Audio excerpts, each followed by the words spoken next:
Good evening aspirants, how are you? Sorry ये थोड़ा सा 15-20 मिनट डिले हो गया क्योंकि क्वेश्चंस तो ऑलमोस्ट बन गए थे बट कुछ फॉर्मेटिंग वगैरह का छोटा मोटा चक्कर था। मैं कि वो भी खत्म कर दूं और कन्वर्जन भी कर दूं हिंदी में ताकि आपको दिक्कत ना आए।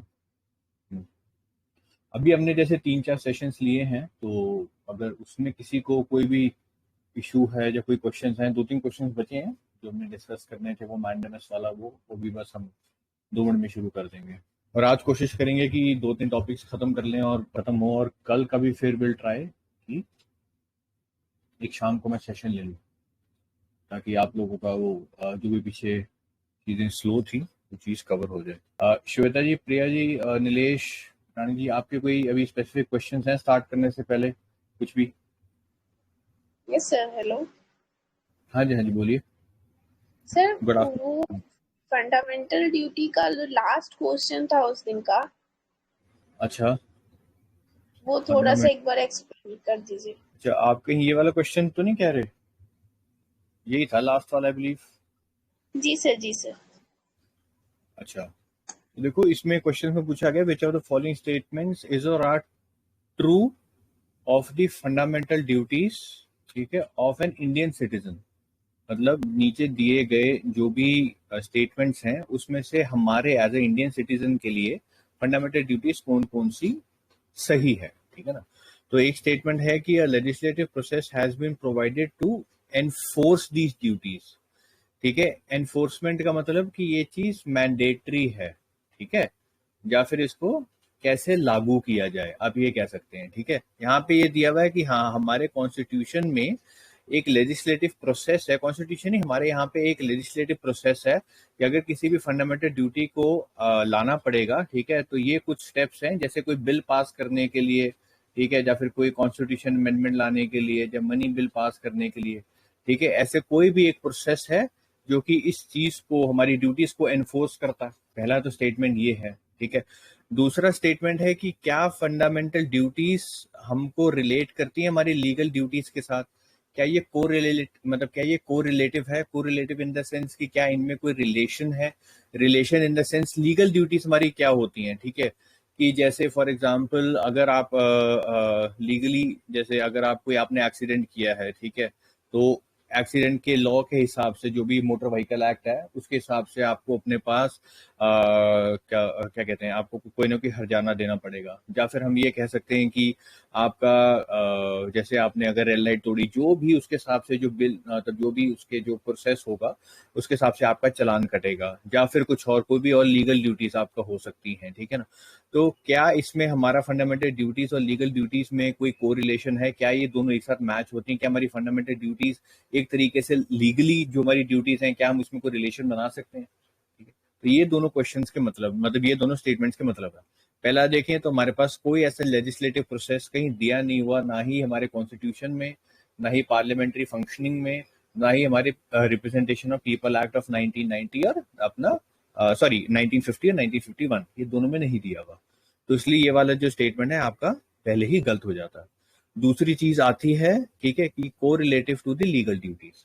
जैसे कोई भी आपके लीगल, आपके पास बिल आया, आपने पे करना है, अगर आप नहीं करेंगे तो आपको घर से बाहर निकाल दिया जाएगा, हाउस रेंट अगर ज्यादा हो गया, या कोई भी आपकी ऐसी लीगल ड्यूटीज हैं, तो अगर वो इसके साथ ये चीजें हैं, जैसे हमारे पास एक टैक्सेशन, जब स्वर्ण सिंह कमेटी जब बनी थी तो उन्होंने एक, मैंने आपको बताया था कि टैक्सेशन वाला एक क्लॉज रखा था, ठीक है, और उन्होंने बोला था कि जो टैक्स नहीं देगा हम उसको पनिशमेंट देंगे, ठीक है। तो ये भी एक, वो उसको एक तरीके का एनफोर्स, या आप उसको कह सकते हैं कि एक तरीके की उसको लीगल पनिशमेंट बनाना चाहते हैं, ठीक है।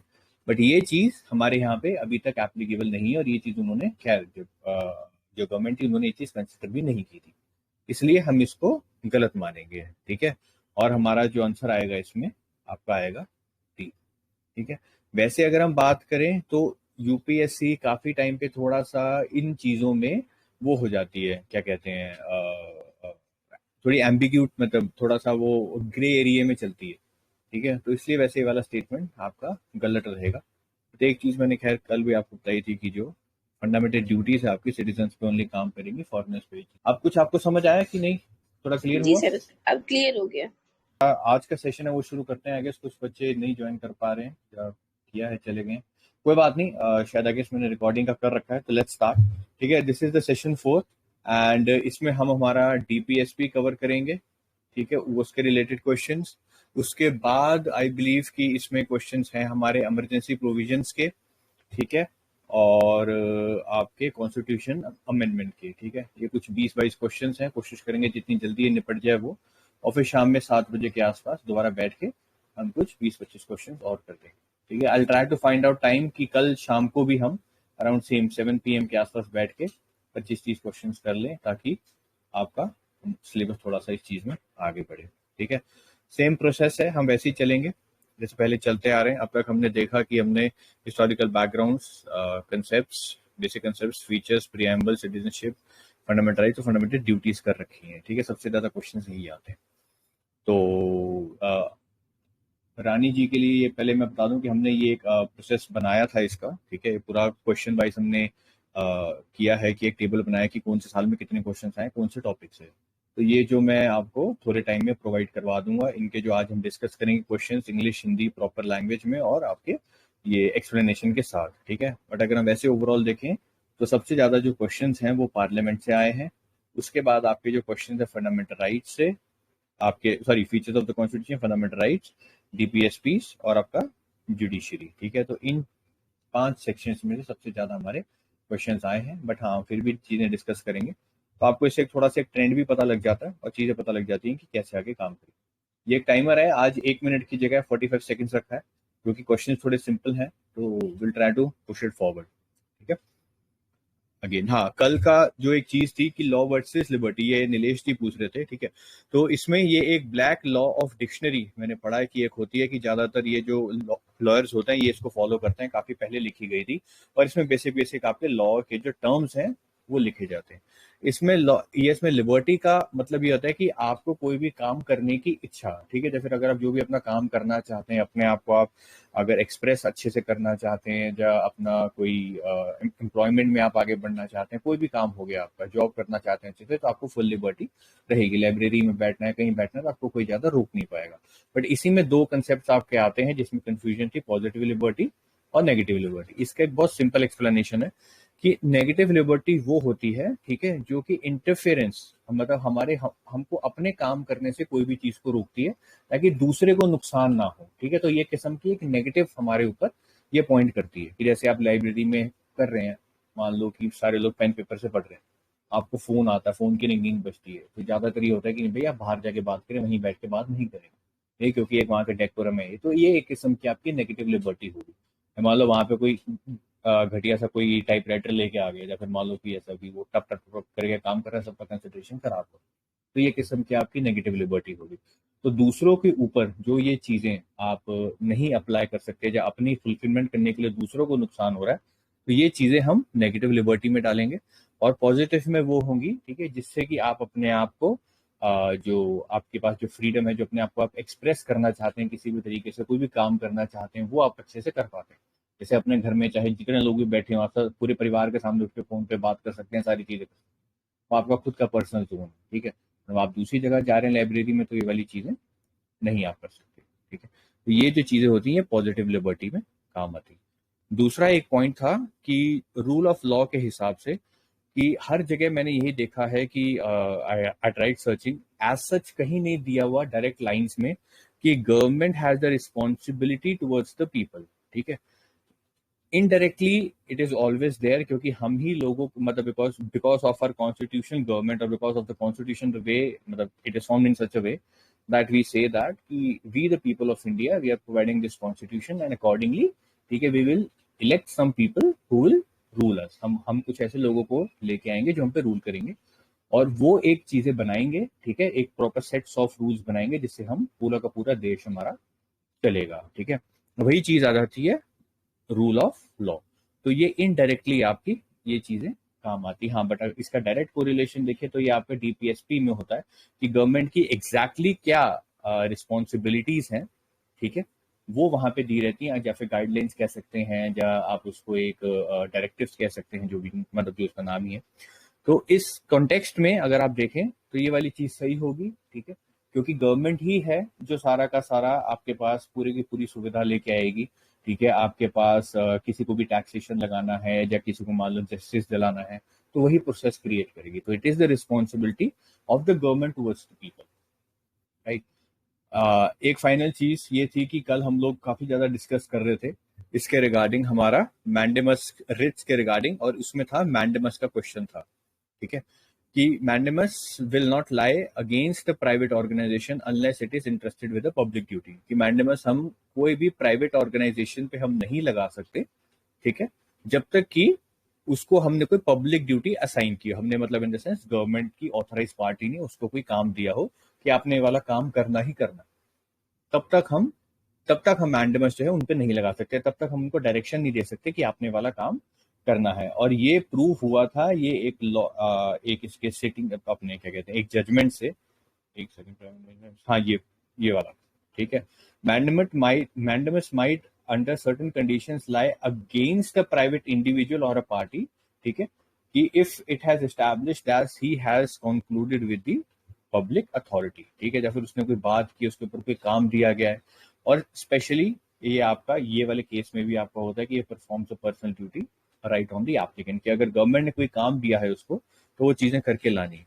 सेकंड वाला स्टेटमेंट की मेरे को कहीं भी चीज नहीं मिली है, I search almost all the places on the internet, ठीक है, बट यूपीएससी के हिसाब से ये यूपीएससी का स्क्रीनशॉट था उसका आंसर्स का, कि ये 1 2 और 3 ही कहते हैं, ये तो सबको पता है, ये क्लियर था, बट यहाँ की जो रीजनिंग है ये नहीं मिल पा रही है। इंडियन कानून है, वेबसाइट है, वहां पे मैंडेमस के रिगार्डिंग जो भी केसेस हुए उन सबका मैंने ये निकाल दिया है, इससे ज्यादा वहाँ केसेस नहीं है, तो बट उसमें ये वाली जो एग्जैक्ट स्टेटमेंट है वो कहीं मेंशन नहीं है, तो हमको उनके से यूपीएससी के हिसाब से चलना पड़ेगा और मानना पड़ेगा कि ये जो है यूनिवर्सली ट्रू नहीं है, इसलिए हम इस चीज को, ठीक है, मतलब इस चीज जो हमारे मेरे हिसाब से तो गलत है, बट लेकिन यूपीएससी के हिसाब से ये चीजें सही है, ठीक है।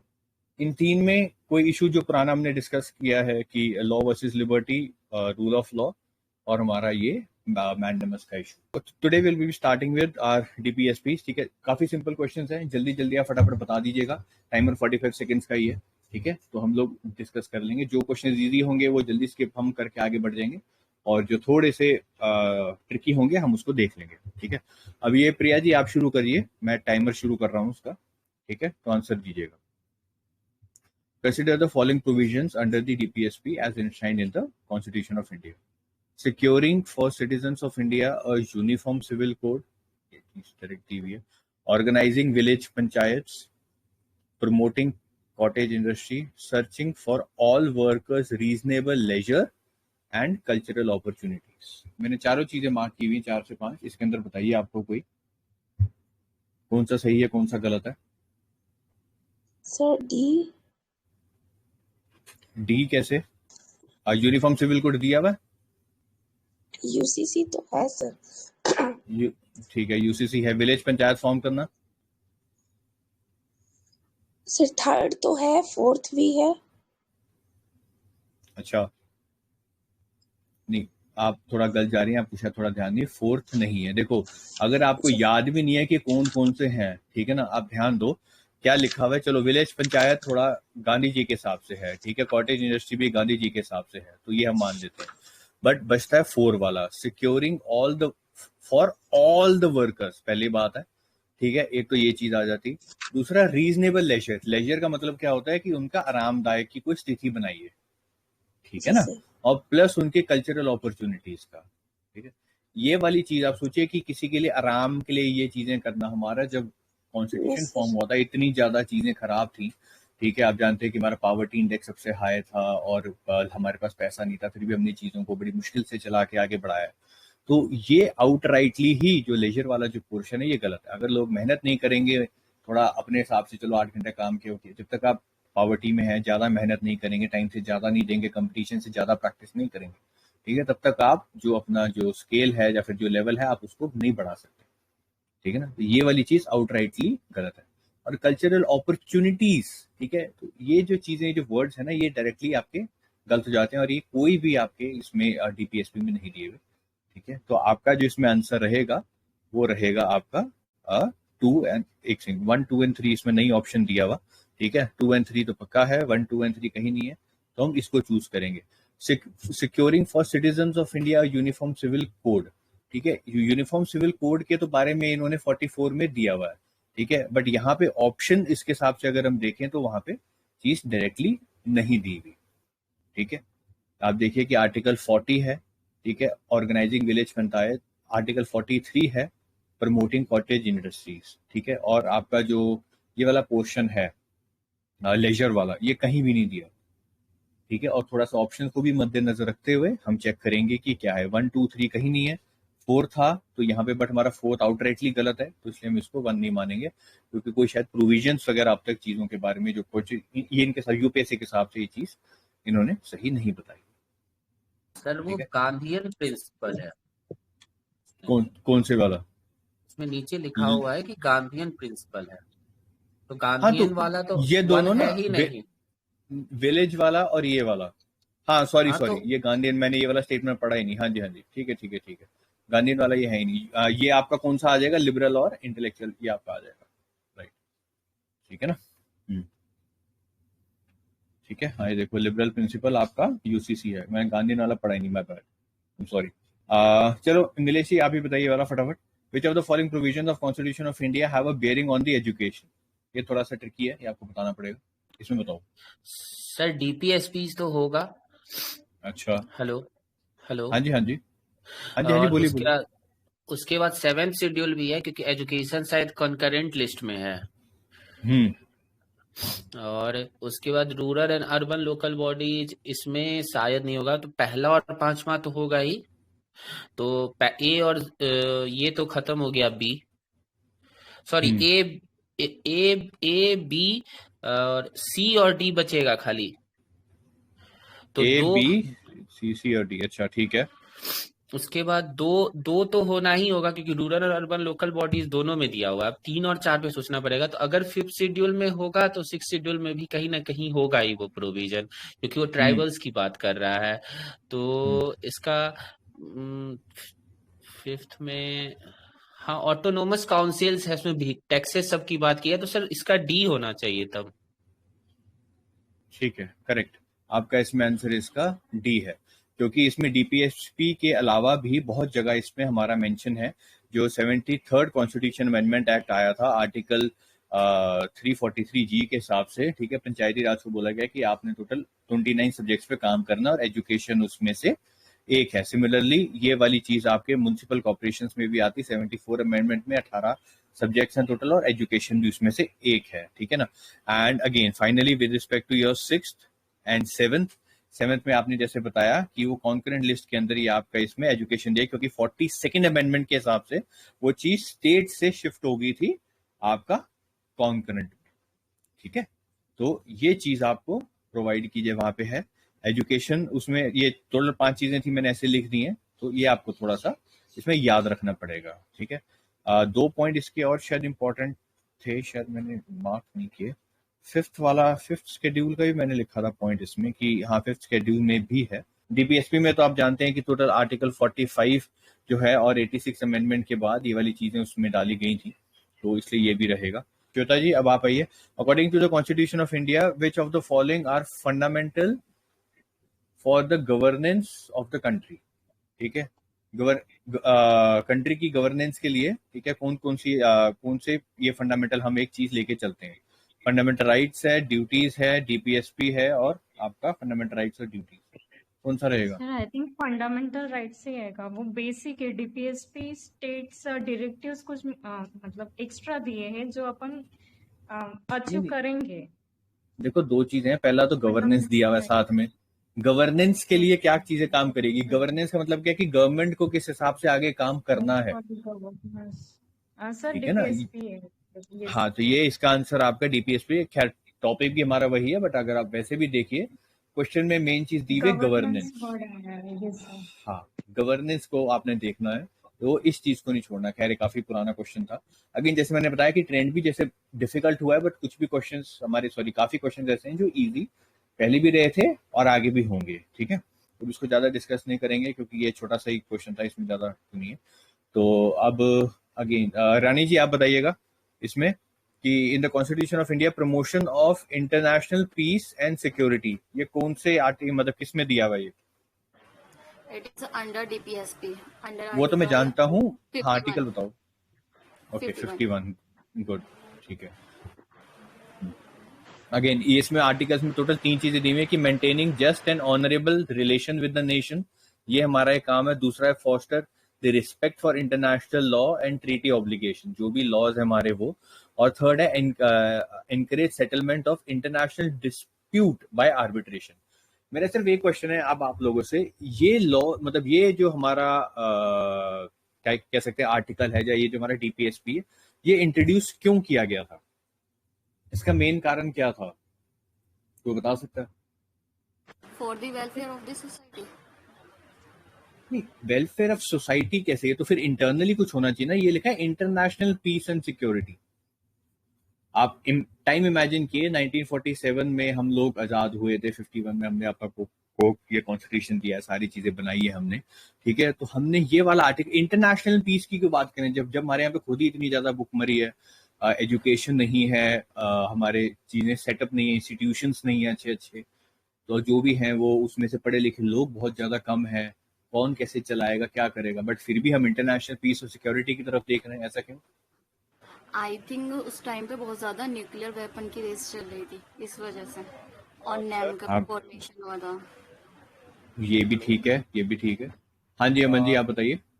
सर इंडिपेंडेंस के समय पे मतलब इंडिया जो था थर्ड वर्ल्ड लीडर था, मतलब ऐसा उसको लीड कर रहा था ऐसा थर्ड वर्ल्ड जो राइट, नैम एक तरीके से कह सकते हैं। हाँ नैम अगर हम देखें तो उसको लीड कर रहा था। और ये हमारा एक तरह से फ्यूचर एजेंडा है सर, मतलब डीपीएसपी एज अ सच हम लोग पर्टिकुलर टाइम के लिए नहीं देख सकते उसको, पूरे मतलब जैसे entire life time of the, मतलब जैसे कंट्री है एंटायरिटी के लिए उसको देख सकते हैं सर। हाँ तो मतलब उससे ये प्रेरित था डीपीएस। करेक्ट। और इसका एक आपका जो आपने जैसे पॉइंट बोला, मैं इसको और रिफाइन कर दूं, ये एक किस्म की हमारी स्ट्रेटेजिक इंपॉर्टेंस थी। जैसे फॉर एग्जांपल अगर आपने अपना पुराना कोई भी वॉर्स या हिस्ट्री या किंगडम्स पढ़े हैं, इवन जब जर्मनी का नेशनलाइजेशन हुआ था पहले उसने बहुत मारपीट और बहुत ज्यादा लड़ाई वगैरह की थी, बट उसके बाद से उसने चीज बोला था कि नहीं अब हम शांति चाहते हैं। वाई? क्योंकि अब उसको जो वो चीज चाहता था वो मिल गई। क्योंकि एक टाइम के लड़ने के बाद आपको एक पीस का पीरियड चाहिए ताकि आप अपनी डेवलपमेंट कर सके, ठीक है ना। तो अगर हम एकदम से हमारा 1947 में हुआ है, हम दोबारा वॉर में घुस जाते हैं। आप खुद देखिए जब हमारा पाकिस्तान के साथ वॉर हुआ, जब हमारा चाइना के साथ वॉर हुआ, ठीक है, हमारी चीजें कितने पीछे चली गई थी, ठीक है। चाइना से जब हम हारे तो हमारी चीजें कितने पीछे चली गई थी। लड़ाई में अगर आप रिसोर्सेज अगर आप अपने दे रहे हैं rather than developing on the institutions and the other things that building the capital, how it will affect us. तो इसलिए लॉन्ग रन में था ही, बट ये स्ट्रेटेजिक इंपॉर्टेंस बहुत ज्यादा थी क्योंकि हम नैम में भी थे। इंटरनेशनल सिक्योरिटी हम खुद ही प्रमोट कर रहे हैं कि भाई हम किसी दोनों पार्टी के साथ फर्स्ट वर्ल्ड सेकंड वर्ल्ड के साथ हम किसी के साथ भी लाइन नहीं, हम अपने इंटरेस्ट को लेके चल रहे हैं, बट हम एक इंटरनेशनल पीस और शांति चाहते हैं। तो इस कारण से हमारा ये एक स्ट्रेटेजिक इंपॉर्टेंस, एक मॉरल ऑब्लिगेशन, और आप जानते हैं कि ये चीजें लॉस बड़ी होती हैं इस चक्कर में। जो पुराने जो हमारे वो थे क्या आप कह सकते हैं कि जो कॉन्स्टिट्यूशन मेकर्स थे उन्होंने ये वाली चीज लेके आए थे इसके पीछे, ठीक है। अगेन ये इसमें एक स्क्रीनशॉट था, ये मैं आपको दे दूंगा। ये एक स्क्रीनशॉट था जिसमें सारा के सारे आपके वो हैं। मैं इसको हटा देता हूँ, आप एक बार इसका स्क्रीनशॉट ले लीजिए ताकि आपको ये चीज क्लियर हो जाए कि कौन कौन से आर्टिकल्स कहाँ पे हैं, कैसे हैं, ठीक है। मैं ये वहाँ पे भी प्रोवाइड कर दूंगा आपको। तो ये एक काफी सिंपल तरीके से आपकी चीजें रिवाइज और आपको पता भी लगती है। Consider the following statement regarding the DPSP. The principles spell out the socio-economic democracy in India, in the country. The second is the provisions contained in these principles are not enforceable by any court. C option both 1 and 2. क्यों? Articles बताएंगे किसके through है पहले वाला, या कुछ कोई भी एक रीजन बता दीजिए। सिंपल चीजें मैं जानता हूँ, बट फिर भी एक रीजन होगा तो अच्छा रहेगा। Sir political democracy fundamental right से आती है सर, और ये सोशियो इकोनॉमिक डेमोक्रेसी डीपीएसपी से आती है सर। करेक्ट। आर्टिकल 36 में है शायद, पता नहीं सर, 36 है। अच्छा आपका एनफोर्सेबिलिटी, ठीक Yes, है, sir. और आपकी जस्टिशिएबिलिटी में क्या फर्क है ताकि बाकी बच्चों को भी क्लियर हो जाए। ये वाला वर्ड हम काफी ज्यादा देखते आ रहे हैं अपना फंडामेंटल राइट्स डीपीएसपी और एफडी में, फंडामेंटल ड्यूटीज में। तो ये इन दोनों में क्या फर्क है? एनफोर्सेबल मतलब तो सर कि अगर उसको वायलेट किया तो हम कोर्ट के जा सकते हैं उसको एनफोर्सेबल कराने के लिए। तो वो तो जस्टिशिएबल हुआ ना, फोर्सेबल मतलब कि सॉरी एनफोर्सेबल मतलब कि आपको वो चीज मैंडेटरी है, फॉलो करनी है, ठीक है ना। जस्टिसेबल मतलब कि अगर आपके साथ अगर इस चीज में कोई गलत होता है, ठीक है, तो आप उसके लिए जस्टिस जाके मांग सकते हैं, ठीक है ना, कि मेरे साथ गलत हुआ है, आप जस्टिस मांग सकते हैं। इसलिए कहा जाता है कि जो आपके फंडामेंटल राइट्स हैं वो एनफोर्सेबल भी हैं और जस्टिसेबल भी, ठीक है ना।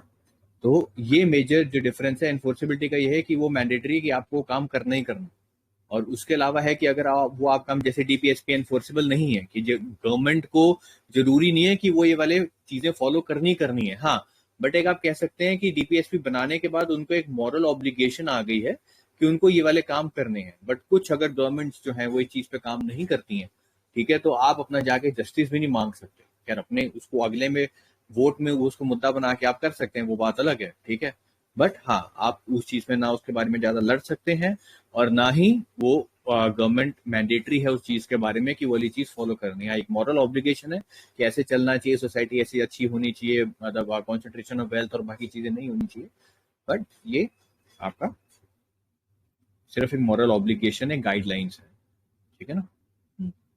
ओके, तो सर ये अगेन जस्टिसेबल भी नहीं हुए सर? हाँ जी, नहीं, अगर देखिए अगर इस पे कोई लॉ बनता है जैसे आप मानते हैं, ठीक है, तब वो चीज जस्टिसेबल हो सकती है। जैसे आपका आर्टिकल 38 और 39 में जब वो रिफॉर्म चल रहे थे, ठीक है, उसके हिसाब से है आपका आपका जो, जैसे आपका जो फंडामेंटल ड्यूटीज है उसमें भी आप देखें ना वो एनफोर्सेबल है ना वो जस्टिसेबल है, वो भी एक किस्म की मॉरल गाइडलाइंस है हमारे लिए कि हमको वो चीजें कैसे करनी है, ठीक है। बट हाँ, उसके ऊपर आप एक अपना पहला हमारा पॉइंट है कि नेशनल फ्लैग को हमको चीजों को करना है, बट जब उस पर एक एक्ट बन गया, ठीक है, उसके बाद वो चीज जस्टिसेबल बन गई। उसके बाद आप जाके कोर्ट में आपके अगेंस्ट लीगल केसेस भी हो सकते हैं, जब आप वो चीज नहीं फॉलो कर रहे तो बाकी आप पे कोई भी इल्जाम हो सकता है, अगर आपको चीज नहीं मिल पा रही है, ठीक है, तो आप उसके अगेंस्ट केस में कोर्ट में भी जाके केस करके अपनी चीजें रख सकते हैं। Again DPSP, the ideals of the welfare state is given in the DPSP, ठीक है। तो अब इसमें भी ज्यादा हम नहीं जाएंगे। तो ये वैसे हमारा जो बी आर अम्बेडकर थे उन्होंने ये कहा था कि ये एक नोवेल फीचर है, और इसके अलावा कोई ये वाले क्वेश्चन में कोई मेजर पॉइंट नहीं है। कि काफी बेसिक क्वेश्चन था, ये पहले भी काफी पूछा गया है। अगर किसी को याद नहीं है तो ये हमारे कॉन्स्टिट्यूशन ऑफ आयरलैंड से वाली चीज प्रमोट की थी, और हम चाहते थे कि हमारी कोई पुलिस स्टेट ना बने, एक वेलफेयर स्टेट बने, इसलिए हमने डीपीएसपी हम लेके आए थे। Which principle among the following was added to the DPSP by the 42nd Amendment? Right. Equal pay for equal work, participation of workers in the management of industries, right to work, education and public assistance। 3 words हैं इसमें, ध्यान दीजिएगा, ठीक है। Sir इसमें equal pay for both और living, securing living wages and human condition of sir 40 second के हिसाब से। एजुकेशन वाला तो याद नहीं, वो तो किसी और से हमने किया था। एजुकेशन तो काफी बाद में नहीं आया। सर मेरे को इसमें ना वो याद आता है, गरीबी हटाओ, वो इंदिरा गांधी का, बस इतना ही याद आता है। एक मिनट सर, आपको याद है कि हमने, अच्छा, हमारा प्रियम्बल में जब थे, अच्छा मैं आपको एक कनेक्शन देता हूँ इसका याद करने का। प्रियम्बल कब अमेंड हुआ था? 42nd amendment act 1976। हाँ, तो उसमें कौन कौन सी 3 चीजें ऐड की थी? सोशलिस्ट और सोशलिस्ट हो गया, एसडीआर था ना, एसडीआर पहले था, सोशलिस्ट, सेक्युलर और क्या कहते हैं, यूनिटी वाला जो एक शब्द था वो इंटीग्रिटी। हाँ जी, इंटीग्रिटी, हाँ, ठीक है। तो अब देखो, जब उन्होंने 42 अमेंडमेंट से ये चीज लेके आए हैं, तो यहाँ पे आपको इन तीनों चीजों में से कोई चीज दिखाई दे रही है? इन ऑप्शंस में से आप किसी चीज को रिलेट कर सकते हो कि ये इसमें से कौन सा हो सकता है? आप खुद सोचो, लिविंग वेजेस और ह्यूमन कंडीशंस, ठीक है, ऑफ वर्क, ये होना है। राइट टू वर्क, एजुकेशन, देखो एजुकेशन तो आप जानते हो कि हमारे कौन से अमेंडमेंट से आया है, 86 में, ये तो हमने अभी देखा है, तो ये इसको हम छोड़ देते हैं, ठीक है। Equal pay for equal work for both men and women. आप बताओ, ये चीजें अच्छी बात है, बट ये इकोनॉमी और बाकी चीजों के लिए अभी ये उस टाइम पे पॉसिबल नहीं थी, तो उस टाइम पे इसलिए हमने इसको हटा देते हैं। अब बचती ये 2 चीजें। अब इसमें सोचो कौन सा हो सकता है? इसका आंसर बी ही है, ठीक है ना। आप देखो 42 से इन्होंने ये 3 चीजें की, सोशलिस्ट, सेक्युलर और इंटीग्रिटी। वही चीज है कि अगर आपको डायरेक्ट चीजें याद नहीं आ रही ना, थोड़ा सा एक अपना चीजें घुमा के चलो, जब थोड़ा सा चीज और अपना दिमाग लगा के देखो 42 में हुआ क्या क्या था। इंदिरा गांधी थी, बाकी चीजें के इश्यूज से प्रीएम्बल आया था, जिसके कारण सोशलिस्ट अपना और सेक्युलर और इंटेग्रिटी के नाम पे चीजें हुई थी। अब आप जानते हैं कि एजुकेशन वाला तो यहाँ से आउटराइटली गलत हो जाता है, तो सी वाला काट दो, ठीक है। अब आप फंसोगे कि भाई चलो ठीक है, equal pay for equal work, हाँ ये होना चाहिए, हम ये आजकल बहुत ज्यादा समझ रहे हैं, बट ये कर रहे हैं, बट ये चीजें अभी इंडिया की कंडीशंस में पॉसिबल नहीं है, ठीक है ना। जब ये डेवलप्ड वर्ल्ड नहीं कर पा रहे हैं, तो हम ये वाली इस पोजीशन में हमारा ये चीजें कैसे हो सकती हैं, तो वहां भी चला जाता है। दूसरा है securing living wages and human condition of work to the workers. आपको देखिए कि मैनुअल स्क्रिवेंजिंग वाली चीजें हैं, जब बाकी इतने सारे इश्यूज चलते हैं, ठीक है ना, तो ये भी एक हद तक वैलिड पॉइंट है और ये भी वैलिड पॉइंट है, ठीक है, कि participation of worker in management of industry थोड़ा ज्यादा स्पेसिफिक हो जाता है, ठीक है। बट अगर हम उसके हिसाब से चलने वाले टाइम के हिसाब से 42nd अमेंडमेंट में सोशलिस्ट प्रिंसिपल के हिसाब से तो वर्कर्स भी को चाहते थे कि हम उनको अपना एक अधिकार दें और चीजें काम करें, तो इसलिए ये वाले दो चीजों में आप कंफ्यूज हो सकते हो, but it was the participation of worker in the management industries, ठीक है। और इसके साथ साथ क्या हुआ था कि फंडामेंटल ड्यूटीज आई थी, आप एक अगर नोट डाउन करना चाहते हैं, ठीक है। यहाँ पे 42nd अमेंडमेंट से ये वाली चीज एक आई थी that it made the president bound to the advice of the cabinet, ठीक है, पहले नहीं थे, उनको बाउंड किया गया था। उसके बाद जुडिशियल रिव्यू का जो पावर थी वो उन्होंने थोड़ी सी कटेल करने की कोशिश की थी, बाद में चीज दोबारा ला दी गई थी, ठीक है। New directive principles total 3 add हुए थे उस टाइम पे, एक तो जस्टिस वाला था और free aid, participation of workers in the management industries और protection of environment, forest and wildlife, ठीक है। तो ये जो कुछ चीजें होती हैं, आप इसको अपने पर्सपेक्टिव में, जैसे मैंने सोच के रखा हुआ था, ठीक है, तो आप अपने हिसाब से इसको निमोनिक्स कुछ बना के या कोई स्टोरी लाइन सेट करके, ठीक है, आप उस चीजों के बारे में सोचिए, ठीक है। कभी एलिमिनेशन के मेथड से या कभी किसी और के मेथड से, ठीक है ना। देखो 2017 में ऐसा क्वेश्चन पूछ रहे हैं, वो भी काफी बेसिक पेपर, उस टाइम पे भी थोड़ा सा मुश्किल आया था। 2016 से फर्स्ट टाइम जब पेपर मुश्किल होने शुरू हुए थे, सेकंड फेज आप जानते हैं ये यूपीएससी के न्यू सिलेबस का, तभी भी बट ये इतना सिंपल क्वेश्चन उन्होंने पूछा था। बस ये थोड़ी चीजें, इनको थोड़ा सा ध्यान रखिए। सर ये protection of environment, forest and wild life, ये कंकरेंट का पार्ट था जो कि स्टेट से लेके मतलब, हाँ जी, ये उन्होंने चेंज किया था ना, हाँ जी बिल्कुल, ये मैंने पीछे भी अभी आपको दिखाया था। ये कहाँ गया स्टेटमेंट आपका, ये कुछ 4 चीजें उन्होंने ऐड की थी। हाँ जी, ये देखिए 42nd अमेंडमेंट पॉइंट नंबर 5 में education, forest, weight and measures, protection of wildlife, birds and, और आपका जस्टिस वाला पार्ट, ये वहां से शिफ्ट करके उन्होंने कॉन्करेंट में डाली थी। उसके बाद इन्होंने इसी के हिसाब से इसको डीपीएसपी में भी ऐड कर दिया था, ठीक है। नेक्स्ट चलिए, नीलेश जी अब ये वाली आपकी बारी। With reference to the constitution of India, DPSP constitute limitations upon which legislative functions या फिर executive functions। डीपीएसपी जो हमारे इंडियन कॉन्स्टिट्यूशंस में है, ठीक है, वो लिमिटेशंस किसके ऊपर लगाता, लेजिस्लेटिव फंक्शन पे कि एग्जीक्यूटिव फंक्शन पे? सर डीपीएसपी का मतलब होता है कि जो स्टेट को इन पॉलिसीज को ध्यान रखना है अपने लॉज को बनाते समय में, और ऐसा कोई इम्प्लीमेंटेशन नहीं है उसमें कि गवर्नमेंट चाहेगी तो मतलब उसको इम्प्लीमेंट ही करना है, बस आपको पॉलिसीज बनाना है तो उसको मतलब मद्देनजर रखना है उसके अंदर उस चीजों को, बट वो इन्फोर्सिएबल तो है नहीं। तो एग्जीक्यूटिव फंक्शंस पे तो नहीं होगा क्योंकि लिमिटेशंस तो, एक मिनट, हाँ लिमिटेशंस वहां पे तो नहीं डाली। हाँ लेजिस्लेटिव फंक्शंस पे कुछ हद तक लिमिटेशंस डाल रही है, बट वो भी इन्फोर्सिएबल नहीं है। करेक्ट। इसमें एनफोर्सेबिलिटी के हिसाब से आपको चीजें मेजर करनी है, ठीक है ना। तो अगेन 2017 में सेम दोबारा ये वाला क्वेश्चन आपका डीपीएसपी में, एक ही पेपर में आपके 2 से 3 डीपीएसपी के क्वेश्चंस आए थे उस टाइम पे, ठीक है ना। तो ये भी चीज आप जानते हैं कि क्वेश्चन बड़ा सिंपल है, बस थोड़ा सा घुमा के पूछा। एनफोर्सेबिलिटी को उन्होंने मीनिंग चेंज करके लिमिटेशन बना दी, जैसे स्टेट के ऊपर क्या लिमिटेशन है। अगर हम देखें तो स्टेट के ऊपर लिमिटेशन कौन क्रिएट करता है, कौन सी एक चीज है जो स्टेट के ऊपर लिमिटेशन क्रिएट करती है? डीपीएसपी लिमिटेशंस नहीं क्रिएट कर रही है। तो मैं पूछ रहा हूँ, मैंने वही पूछ रहा था कि स्टेट के ऊपर कौन सी ऐसी चीज है कि जो लिमिटेशंस मतलब करती है, कौन हमारी जो राइट्स है ना, फंडामेंटल राइट्स 2 तरीके की होती है ना। Correct correct hello correct, Aman ji भी सही है इसमें। हाँ जी, आप भी नीले जी सही कि फंडामेंटल राइट्स जो हैं वो लिमिटेशंस क्रिएट करते हैं। क्यों? क्योंकि वो एनफोर्सेबल भी हैं और जस्टिसेबल। चाहे कुछ हो जाए, गवर्नमेंट को काम करना ही पड़ेगा, अपना मन मार के सर भी करना पड़ेगा, तो इसलिए वो एक सर यहाँ नेगेटिव पे अगर लिमिटेशन। अगर लिख देता मतलब स्टेट पॉलिसी मॉरल हम्म। ऑब्लिगेशन अगर जैसे लिख देता डीपीएसपी हाँ, जैसे आउट स्टेट। हाँ तो मॉरल ऑब्लिगेशन तो मेरे हिसाब से दोनों ही हो गए ना, कि पहले तो एक आपको उसका लेजिस्लेटिव बनाना पड़ेगा, और अगर हाँ लेजिस्लेटिव होगा तो उसको एग्जीक्यूट भी करना पड़ेगा, ठीक है ना, वो उसी तो सेंस में। तो फिर तो ये सर वाले मॉरल ऑब्लिगेशन में तो सर फिर बोथ 1 और 2 हो जाएगा ना बोथ, हाँ जी इधर। हाँ जी, मॉरल ऑब्लिगेशन मेरे हिसाब से बोथ, हाँ क्योंकि दोनों लिंकेजेस है ना। हाँ क्योंकि अगर आपने कभी एक उसका लेजिस्लेटिव पॉइंट बना दिया, ठीक है, कि ऐसी हाँ ऐसी चीजें होनी चाहिए, और अगर उसमें लेजिस्लेटिव में रहा कि अगर आपने वो काम नहीं किया तो पनिशमेंट मिलेगी, तो वो एग्जीक्यूटिव होगा।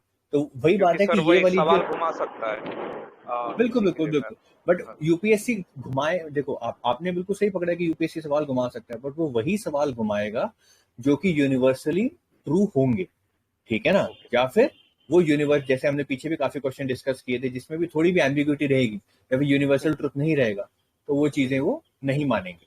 बट एक एक्सेप्शन था, आप शायद उस टाइम पे नहीं थे जब मैं स्टार्टिंग में डिस्कस कर रहा था, हाँ जी तो ये क्या कहते हैं, मैंडेमस वाला जो हम कल डिस्कस कर रहे थे, ठीक जी है। तो स्टेटमेंट 1 और 3 ये हर जगह क्लियर है, और इंडियन कानून की वेबसाइट में मैंडेमस पे टोटल जो 6 से 7 केसेस थे वो सारे मैंने यहाँ पे लिस्ट किए हैं, और उनमें से फर्स्ट और थर्ड स्टेटमेंट के हिसाब से प्रॉपर बताया जाता है कि भाई इस पे अप्लाई होगा, मॉरल ऑब्लिगेशन आप पे लगेगी। बट ये जो सेकंड स्टेटमेंट के बारे में कहीं नहीं दिया, ठीक है ना। ओके सर तो कुछ चीजों को, जैसे मैं आपको बताता हूँ, कुछ क्वेश्चन होते हैं जो हमको छोड़ के आने पड़ते हैं, ठीक है, कि जो नहीं समझ आ रहा जबरदस्ती नंबर मत गलत करवाओ। तो अकॉर्डिंगली आई वुड रिकमेंड कि जैसे ये वाला स्टेटमेंट था, ये हम यूनिवर्सली करेक्ट नहीं है, बट यूपीएससी ने इसका डी आंसर मार्क कर रखे हैं कि ये तीनों की, चाहे गवर्नमेंट कंपनी होगी, ठीक है, फिर भी उस पर मैंडेमस नहीं नहीं लगेगा। लगेगा ठीक है अब उनसे कौन ही जाके वाली चीज के बारे में रीजनिंग कर सकता है, आप खुद ही बताइए। तो कुछ चीजें तो हमको ऑन द फेस पे माननी पड़ सकती है। हाँ जी, पराग जी आप कुछ कहने वाले थे।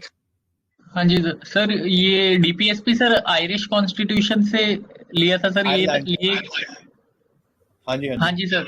तो सर ये अगर वो आता है सर जीओआई एक्ट के जो 1935 के इंस्ट्रूमेंट ऑफ इंस्ट्रक्शन है सर, तो दोनों अगर ऑप्शन आए तो सर किसको प्रेफर करेंगे? देखो पहली बात है कि दोनों वो देगा नहीं, दोनों देगा तो आपको ए भी साथ में रखेगा, ठीक है।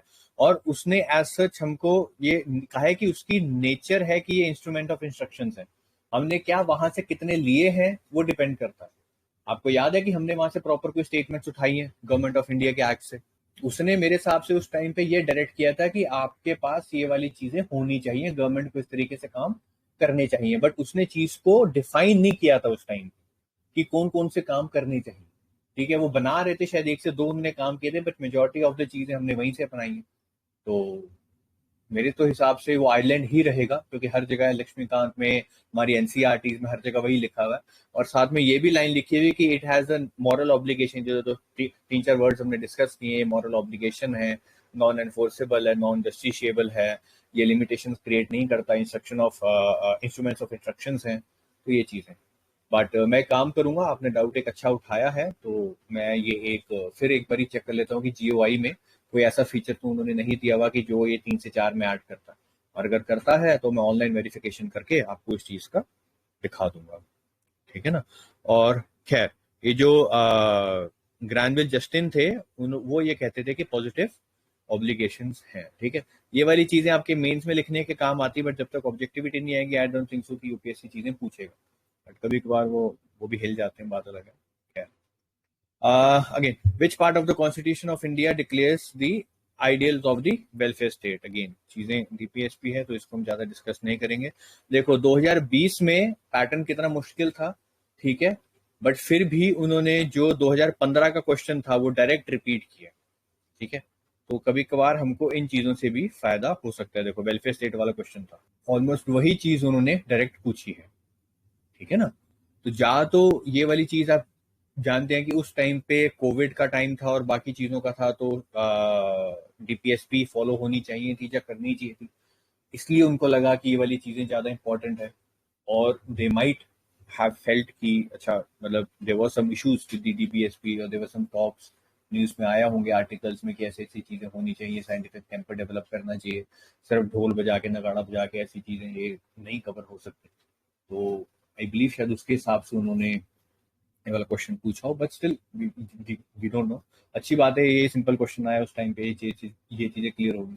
उसका मतलब है आगे भी पॉसिबिलिटीज हैं कि ये चीज़ें क्लियर हों, बट कभी कभार वो चीज़ें दोबारा घुमा के पूछ लेंगे, तो उस चीज़ पे थोड़ा सा अपने आप को शार्प रखिएगा, टू बी मतलब अपने आप को टोज पे रखिएगा, ठीक है। रानी जी अब आप बताइए कि with reference to the provisions contained in the part 4 of Indian Constitution, which of the following statement is or are correct? They shall be, question देखो, they shall be enforceable by courts, they shall No. not be enforceable by courts. Question देखो जो है वो नहीं, they shall भी लिखा है, statement को देखिएगा थोड़ा सा, ठीक है। And the principles laid down in this part are to influence the making of the law of the state. और अगेन ये 2020 का पेपर था जिसमें उन्होंने एग्रीकल्चर की चीजें थोड़ी डिफिकल्ट पूछी। Its बताइए। answer is D. D 2 and 3 क्यों? जी, because it shall be enforceable by नहीं है। अच्छा, मतलब it shall not B enforce, मतलब उसको एनफोर्स नहीं किया जाना चाहिए, मतलब स्टेटमेंट का मतलब है कि जी कोर्ट के थ्रू डीपीएसपी को एनफोर्सेबल नहीं होना चाहिए। जी, नहीं, मेरे हिसाब से तो एनफोर्सेबल होना चाहिए। ऐसा क्यों नहीं होना चाहिए? वरना फिर गवर्नमेंट काम कैसे करेंगे? एक टाइम के बाद जब तक हमारे पास पैसा नहीं था उन चीज़ों में, ठीक है, तब तक उन्होंने हमारे पास डायरेक्शंस दिए कि गवर्नमेंट को ऐसे काम करना चाहिए।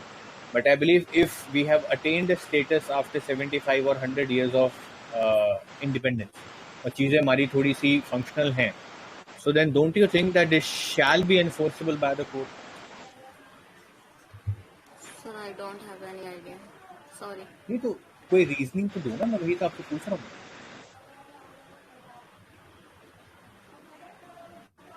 आई am sorry, I am not able to get it. अच्छा ठीक है।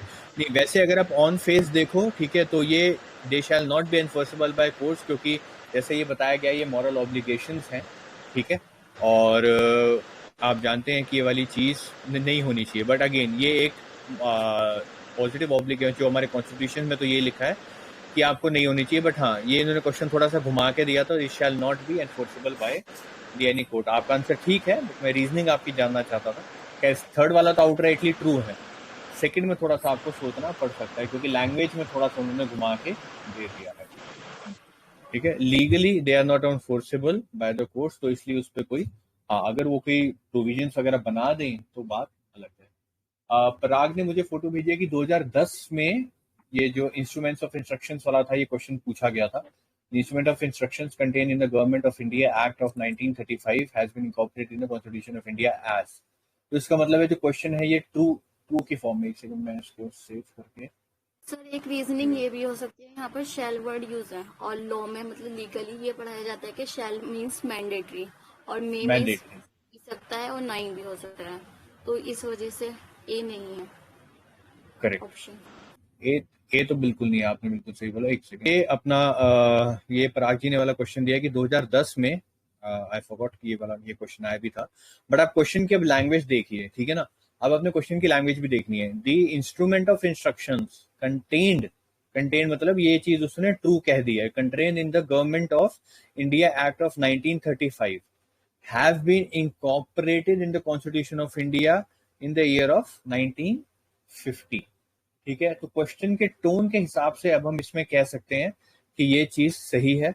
अब इसमें कौन से प्रोविजंस लिए हैं वो मुझे तो याद नहीं है अभी, ठीक है, बट लेकिन अगर आप क्वेश्चन के स्टेटमेंट के हिसाब से चलें कि यार अच्छा इंस्ट्रूमेंट्स ऑफ इंस्ट्रक्शन है जो कि गवर्नमेंट ऑफ इंडिया में लाए गए हैं, ठीक है, और वो भी 1950 में, क्वेश्चन की बिल्कुल स्टेटमेंट में ये चीजें साफ मेंशन की गई, ठीक है। तो उसके हिसाब से अगर आप जाएंगे ये पॉजिटिव टोन है, ठीक है, और ये चीजें एफर्मेटिव की तरफ इशारा करती हैं।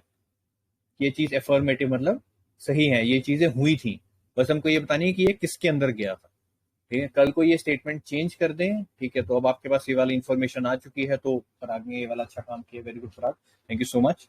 तो आपने इस चीज को ढूंढ के ये बनाया। तो बट हाँ, स्टेटमेंट आपको कैसे पढ़नी है उसके हिसाब से अगर आप देखें तो यही वाली स्टेटमेंट की अगर हम जाएंगे, जो ये क्वेश्चन ही है itself it is a true, क्योंकि ये पॉजिटिव लाइट में दिखा रहा है और ये एफर्मेटिव सेंटेंस है, so this means that it is correct. अब सिर्फ वो 1 से 2 जाननी पड़ेंगी कि इन्होंने कौन सी चीजें इंक्लूड की हैं, तो वो फिर मैं कल उसका प्रोविजंस पढ़ के कौन कौन सी इंक्लूड की थी, that I will tell you, right? ठीक है। Again one more question. In India, separation of judiciary from the executive is enjoined by, आप जानते हैं कि DPSP। अगेन 2020 है, ये तीसरा क्वेश्चन है 2020 में DPSP के ऊपर। ठीक है, तो अगेन चीजें रिपीट होती हैं, इजी भी रहती हैं, इसका मतलब ये नहीं है कि जो पूरा का पूरा पेपर है वही डिफिकल्ट है। अगेन जैसे मैंने आपको बार बार बता रखा है कि जो क्वेश्चन है 100, ठीक है, वो 3 कैटेगरी में होंगे। ठीक है, तो ये कहीं से भी उस चीज को बेसिक थोड़ा सा कर सकते हैं। ये थोड़ा सा क्वेश्चन टेढ़ा है, पर आगे चलिए आप बताइए इसमें। ठीक है, कि in India the legal services authorities provide free legal services to which of the following type of citizens. ठीक है, कौन कौन से सिटीजन के टाइप्स को हम जो हमारी लीगल सर्विस अथॉरिटी है वो फ्री लीगल सर्विसेज प्रोवाइड करती है। A person with an annual income of less than 1 lakh, normal person मतलब मेन फीमेल कोई भी, बट यहाँ पे इन्होंने चीज को स्पेसिफाई कर दिया है। A transgender with annual income less than 2 lakh, normal लोग 1 लाख की कमी से, ट्रांसजेंडर 2 लाख से कम।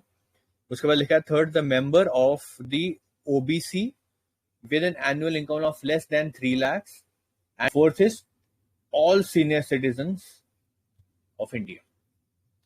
ठीक है, इसके बारे में सोच के बताइए सर। इनकम से पहले तो sir 4 statement sir income based ही नहीं है सर, तो ऑल सीनियर सिटीजन है। तो सर अगर कोई अंबानी जैसा भी है सीनियर सिटीजन तो उसके लिए तो नहीं होनी चाहिए फ्री लीगल सर्विसेज। ठीक है, गुड गुड, ये आपका नॉर्मल एजुकेटेड गैस है, मैं समझ गया। ठीक है, अब इसके बाद आप सोचिए। तो सर बी और डी चले गए। अब ए और सी में सर फर्स्ट स्टेटमेंट और थर्ड स्टेटमेंट है सर।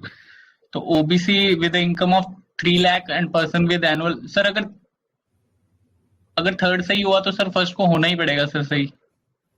ठीक है, एंड सर ओबीसी के लिए कभी कुछ सुना नहीं, एससी एसटी के लिए होते हैं sir, SC ST women child, ये वल्नरेबल सेक्शन जो है सर। प्राइस देखिए ना कि नॉर्मल पर्सन के लिए लेस देन 1 लाख, ट्रांसजेंडर के लिए लेस देन 2 लाख और ओबीसी के लिए लेस देन 3 लाख। ठीक है ना, ये थोड़ा सा प्राइस की भी चीज बताते हैं। सर मतलब ये जो स्टेटमेंट्स है सर, जैसे person with less than income of less than 1 lakh है, तो सर ये स्टेटमेंट ऐसा तो नहीं लिखा सर इसमें कि क्या कहते हैं 1 लाख से ज्यादा होगी तो नहीं मिलेगा। मतलब सर मैं कह रहा हूँ कि अगर ओरिजिनल लिमिट जो लॉ में होगी सर वो कुछ भी हो, ये स्टेटमेंट सही हो सकती है अगर वो लिमिट इससे बड़ी हुई तो। सर जैसे कि अगर ओरिजिनल लिमिट अगर सर मतलब अगर रियल लिमिट 5 लाख है या कुछ 2 लाख है 3 लाख कुछ भी है सर, फिर तो भी वहां पे वो आ जाएगा ना should not be more then. तो वहां पे स्टेटमेंट यूपीएससी वाले कभी एम्बिग्यूटी वाली स्टेटमेंट नहीं बनाएंगे, वो लिखेंगे that persons annual income should not be more then 5 lakh. ठीक है ना, वो इस केस में अगर आप जो पॉइंट बता रहे हो, ठीक है, अगर वो उनको यहाँ पे प्रेजेंट करना होता, जो भी मैंने क्वेश्चन अब तक एनालाइज किए उसमें ऐसे ही होता कि वो स्टेटमेंट को फिर उल्टा लिखते that the persons with the annual income should मतलब shall not be more than of 5 lakh rupees और 4 लाख रुपीज। ठीक है ना, यस सर, तो वो यहाँ पे नहीं है सर। वो नहीं है, मैं ये तो इसका मतलब है कि इससे कम में होंगी। ठीक है, मतलब क्वेश्चन का क्या मतलब है कि फ्री लीगल सर्विसेज उन्हीं को प्रोवाइड होंगी जिनकी एनुअल इनकम 1 लाख रुपए से कम है, मतलब साल के वो 1 लाख रुपए भी कमा नहीं पाते, मतलब मोटा मोटा 8,500 रुपए 9,000 रुपए सिर्फ महीने के कमाते हैं या उससे भी कम, उनको लीगल सर्विसेज जो फ्री मिलेंगी। बाकी ट्रांसजेंडर हो गए और ओबीसी हो गए। और देखिए क्वेश्चन को जो है वो इसने किसके साथ लिंक किया है, ठीक है, लीगल सर्विसेज अथॉरिटीज के साथ। और ये भी अगेन ये चौथा क्वेश्चन है 2020 का। ठीक है, 3 इजी क्वेश्चन थे और एक उन्होंने फिर आपको गूगली डाल दिए, ठीक है, कि जिसके बारे में उन्होंने फिगर्स भी डाल दिए हैं और चीजों को थोड़ा सा डिफिकल्ट भी बनाया कि क्वेश्चंस को लिंक कर दिया। सिटीजन्स कौन से होंगे उसकी भी कैटेगराइजेशन है, फ्री लीगल सर्विस है, बट वो लीगल अथॉरिटीज के कौन से, मतलब जो लीगल अथॉरिटी जो सर्विसेज प्रोवाइड करती है, इसका मतलब है कोई ना कोई एक एक्ट, कोई ना कोई एक डॉक्यूमेंट, कोई ना कोई एक प्रॉपर एक आपका चीजें मेंशन होंगी कहीं जहां पे ये सारी चीजें लिखी होंगी। अब अगेन एज अ पर्सन मतलब अगर आप एस्पिरेंट है, सारे के सारे लॉज एक्ट तो आप रट के जा नहीं सकते। ठीक है ना. So I would again put this question into the category of either B और सी. अगर मैं कुछ इस पे उस टाइम पे दिमाग लग पा रहा है, जैसे क्वेश्चन के ऑप्शन दिए हुए, तो सीनियर सिटीजन ऑल को तो इसने कर दिया. तो जैसे आपने कहा कि एक एजुकेटेड गैस हम मार रहे हैं कि भाई अगर अंबानी, अडानी या कोई भी ऐसे बड़े लोग हो गए तो उनको मिलेगी, तो ये भी गलत है. तो इसलिए 4 तो बी 4 स्टेटमेंट आउटराइटली गलत हो जाता है. तो बी डी निकल जाता है. अब हमारे पास यहाँ पे ए और सी है. अब ए सी में 2 स्टेटमेंट हमको सही मानना ही मानना है, ठीक है ना. तो अब आप इस चीज को सोचिए कि 2 सही है, तो अगर हम 2 को एज अ रेफरेंस पॉइंट लेके चलें, ठीक है, कि यार वो कह रहे ट्रांसजेंडर की जो इनकम है वो 1 लाख से ज्यादा नहीं होनी चाहिए, ठीक है, और आप हमारे सोसाइटी की कंडीशंस को जानते हैं, ठीक है, कि ट्रांसजेंडर्स को ऑलमोस्ट नौकरी नहीं, ऑलमोस्ट क्या नौकरी मिलती ही नहीं, ठीक है. उनका एक अपना कल्चर, एक अपना वो चीजें चलती हैं, ठीक है, शादी ब्याह या बाकी चीजों में वो लोग कोशिश करते हैं कि वहां से उनका कुछ आमदनी या कुछ ये चीजें हो जाए, राइट.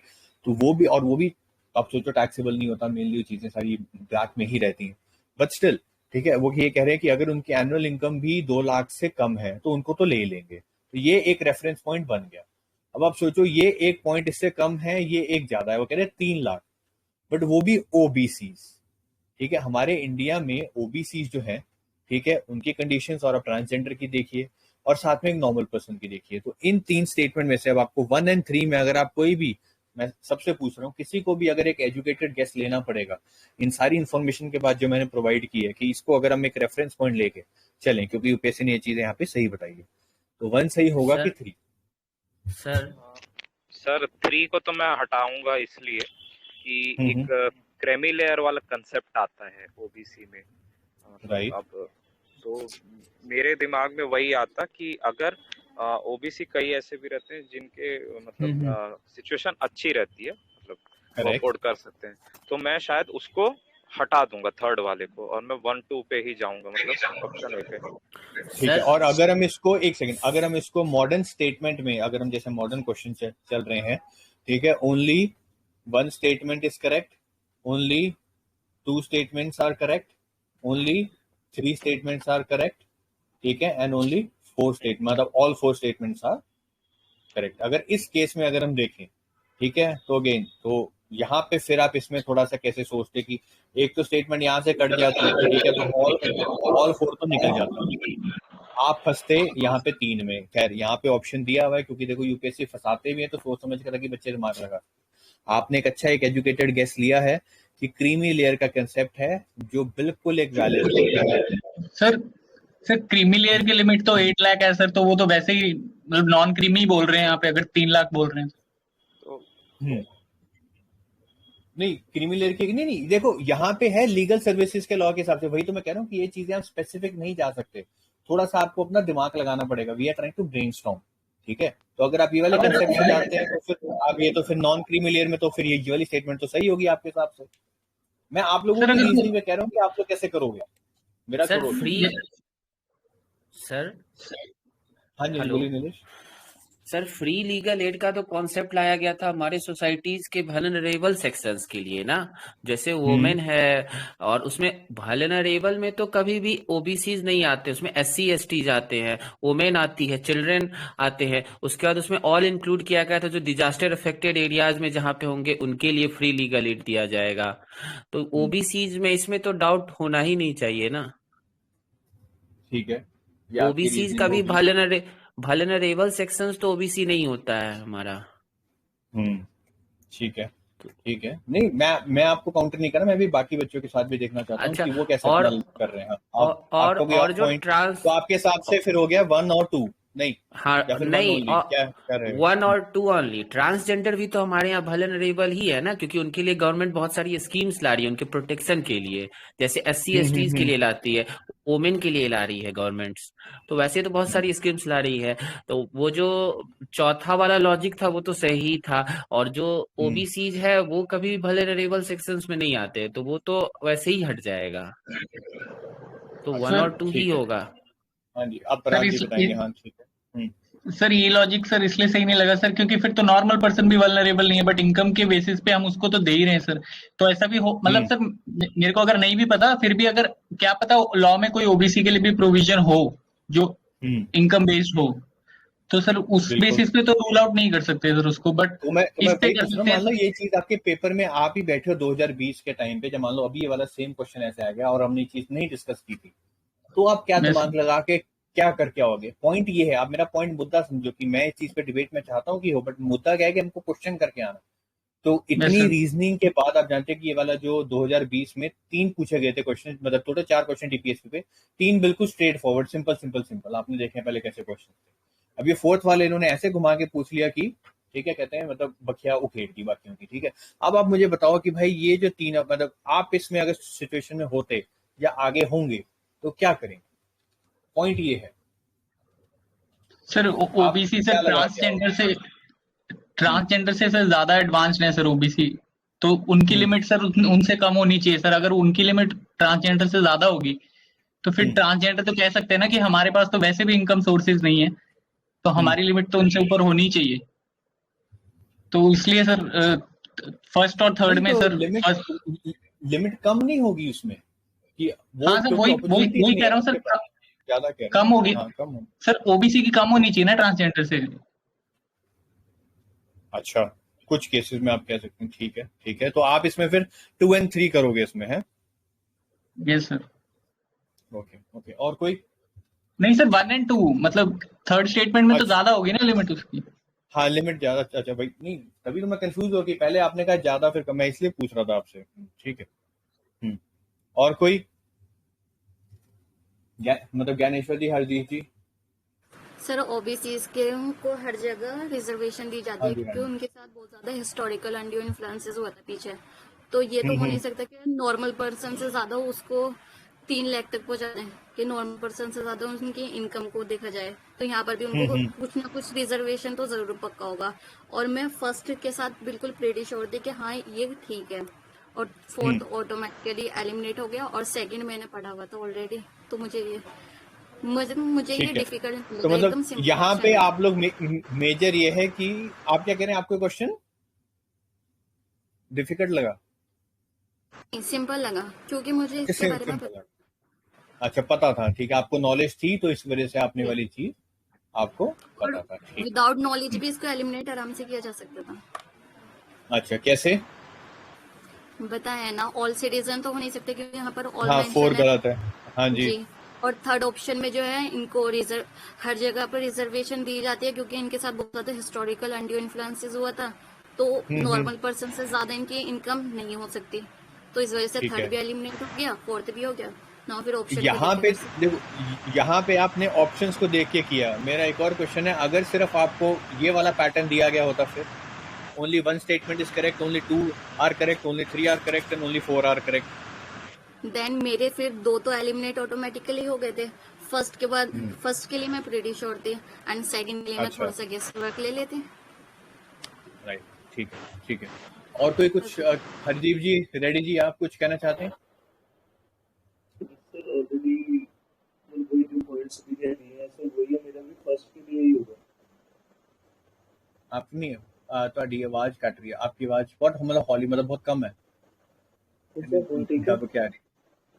थोड़ी ठीक है, चलो। हाँ जी, दसो। हाँ जी, सॉरी प्लीज। लेकिन सर मेरा भी यही पॉइंट है सर, फर्स्ट वाला, क्योंकि पढ़िया नहीं है सर क्वेश्चन मेरे बारे ना, हाँ, वही है ना कि guess- ना पढ़े, क्योंकि सारे क्वेश्चन तो पढ़े नहीं होने पेपर से। हाँ तो जी, आपने सारे के सारे ते क्वेश्चन नहीं पढ़े, कहीं ना कहीं तो एजुकेटेड गैस दिमाग लगा, कहीं ना कहीं तो रिस्क लेके आओगे ना। तो ऑलरेडी एजुकेटेड सर रिस्क मैं लेना आई वुड रिकमेंड।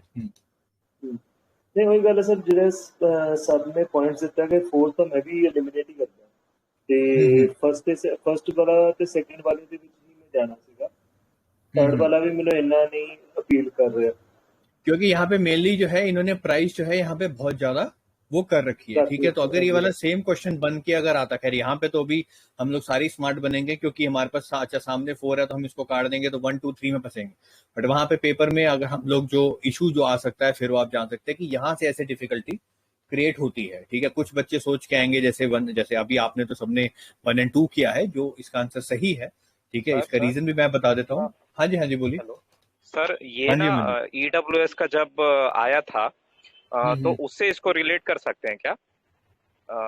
जैसे कि इनकम इनकम जो हम लोग इसमें दिखा रहे हैं, मतलब जैसे इनकम बेसिस पे हम लोग जो लीगल एड अप्लाई कर रहे हैं, तो हम लोग उसको हम्म। ईडब्ल्यूएस के बेसिस पे भी देख सकते हैं क्या? नहीं, हम लोग ये सोच सकते हैं, बट जो क्वेश्चन में जो उन्होंने यहाँ पे जो चीज स्पेशल मेंशन की है कि लीगल सर्विसेज अथॉरिटीज, अगर कोई है तो इसका मतलब है कोई ना कोई लॉ या कोई गाइडलाइंस कुछ ना कुछ तो हुआ होगा ना जिसके रिगार्डिंग ये करेंगे। और अगर ये कह रहे हैं कि सबको फ्री मिल रहा है तो कुछ ना कुछ एक प्रॉपर लॉ या फिर एक गाइडलाइंस होंगी, बिना तो उसके काम चलेगा नहीं। ये ठीक है सर, ना? ये मैडम तो का बोलना था कि जैसे ओबीसी का रिजर्वेशन है, तो मेरे को उसमें कोई सेंस नहीं लग रहा था कि रिजर्वेशन से उसका कोई हाँ, लेना नहीं देना वही है ना कि देखो सबकी अपनी अपनी रीजनिंग है। वहीं पे पेपर में क्या होगा कि मैं आपको स्पून फीड करने या मैं आपको क्वेश्चन समझाने या स्टेटमेंट समझाने वहां पे नहीं बैठूंगा। तभी हम कुछ क्वेश्चन जो थोड़े से डीप है हम उसमें ब्रेनस्टॉर्म करने की कोशिश करें कि वहां पे चीज सही जाए।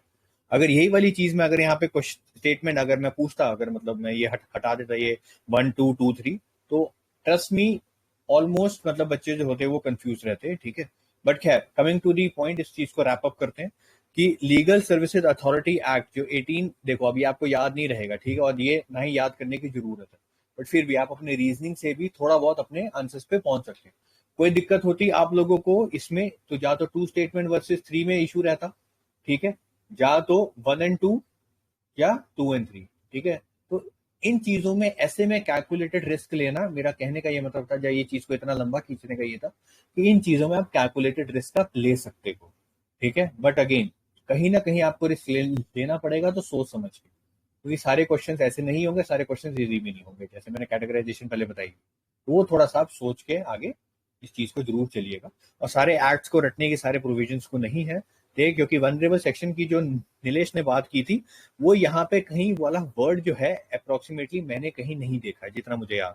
हाँ, तो हर जगह ये बताया गया है कि जो वुमेन, चिल्ड्रन, SC STs और इंडस्ट्रियल वर्कर, इन्होंने एक और बात कही थी कि जो डिजास्टर्स में, वायलेंस में जो लोग हैं उनके लिए, ठीक है, जिनकी ट्रैफिकिंग, ह्यूमन ट्रैफिकिंग और बेगिंग, जो बेगर्स हैं उनको दिक्कत आती है, जो मेंटली इल या डिसेबल्ड हैं उनके लिए, किसी को कस्टडी में कोई है और पैसे कमाने की, जो मान लो कोई किसी ने केस अपना कर दिया, अगेन जो कोई गरीब है जो अंडर कस्टडी में है, जेल में है, वो फिर अपना कैसे, क्योंकि उसके पास तो दिहाड़ी नहीं है, कोई इनकम नहीं है, हाउ ही विल गो, तो उसका लॉजिक ये है। एंड फाइनली ये चीज उन्होंने इनकम लेवल स्पेसिफाई किया हुआ है, ठीक है, कि अगर एनुअल इनकम किसी की भी 1 लाख से कम है, या कोई भी सीनियर सिटीजन है जिसकी 2 लाख से कम है, और ट्रांसजेंडर भी जिसकी 2 लाख से कम है, ये चीज यहाँ पे उन्होंने मेंशन की हुई, ठीक है। तो वनरेबल का कोई वर्ड ऐसा था नहीं उनका, ठीक है, और ना ही उन्होंने ओबीसी, क्रीमी लेयर वगैरह, बट हाँ आप लोगों ने सोचा है, अच्छी बात है, यही चीजें हमने आगे आगे जाके करनी है, तो इस पर थोड़ा सा और कोशिश कीजिएगा कि सही जाए। और ये वाला जो है क्वेश्चन उन्होंने खैर भाई आउट ऑफ द ब्लू पूछा है, या सिर्फ फैक्ट्स के डायरेक्ट फीचर पूछ लिए तो भाई हाँ कि बट आप इसमें फिर भी कैलकुलेटेड रिस्क ले सकते हो। खैर चलो अब आगे इसको थोड़ा सा जल्दी करते हैं, 4-5 क्वेश्चन और हैं। Under the constitution consideration of wealth violets, again DPSP का टॉपिक है, ठीक है, तो इसमें यही होगा। इसमें बस मेरे को कोई आर्टिकल बता दो फटाफट, 2 आर्टिकल कौन से हैं? आर्टिकल 38, 39। हाँ जी, ठीक है, आर्टिकल 38 एंड 39, ठीक है, आपको मना करते हैं, मतलब स्टेट को बोलते हैं कि आपको कंसिडरेशन ऑफ वेल्थ जो है वो नहीं होना चाहिए। बेसिकली 39 और 38 आपका प्रोवाइड चीजें अपनी जो लैंड का जो है उसका रिडिस्ट्रीब्यूशन की बात करता है, ठीक है। तो ये हमारे 13 क्वेश्चन थे डीपीएसपी के, ये हमने खत्म कर दिए हैं। Now will go to constitution amendment act, amendment questions, ठीक है। तो ये टोटल हमारे 3 हैं। 2013 में एक सबसे पहले पूछा गया था, ठीक है, और क्वेश्चन देखिए क्या था। हर्षदीप जी आप ही बताइएगा, टाइमर मैं स्टार्ट कर देता हूँ। हाँ जी, an amendment to the constitution of India can be initiated by an introduction of a bill in Rajya Sabha only, ठीक है। If such an amendment, if such, देखो क्वेश्चन मतलब इन्होंने फर्स्ट को सेकंड के साथ लिंक कर दिया। If such an amendment seeks to make changes in the federal character of the constitution, the amendment requires to be ratified by the legislature of all the states of India. थोड़ा ये जल्दी दसो, थोड़ा जल्दी करो।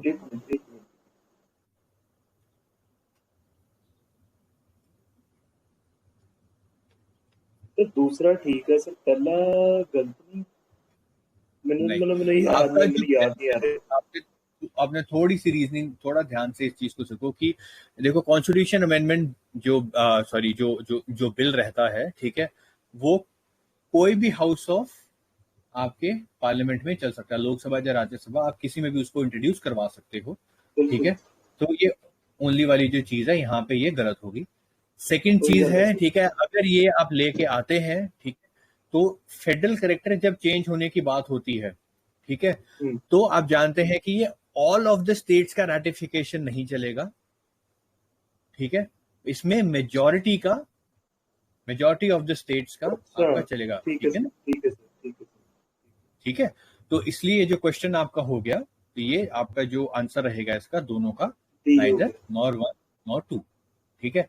But एक चीज है इसमें कि इनके पास ये, आप एक बार स्टेटमेंट पढ़ लीजिए इसकी, ठीक है, कि जैसे स्पेशल मेजोरिटी, जिसको नहीं पता, special majority of the parliament से या फेडरल कैरेक्टर चेंज कर सकते हैं with the consent of half of the states with the simple majority, ठीक है। टोटल अगर मान लो हमारे पास, मतलब अगेन वेरी 20 है, तो आपको 11 का रेटिफिकेशन चाहिए होगा, ठीक है, हाफ से थोड़ा सा ज्यादा, क्योंकि 10 पे नहीं होगा।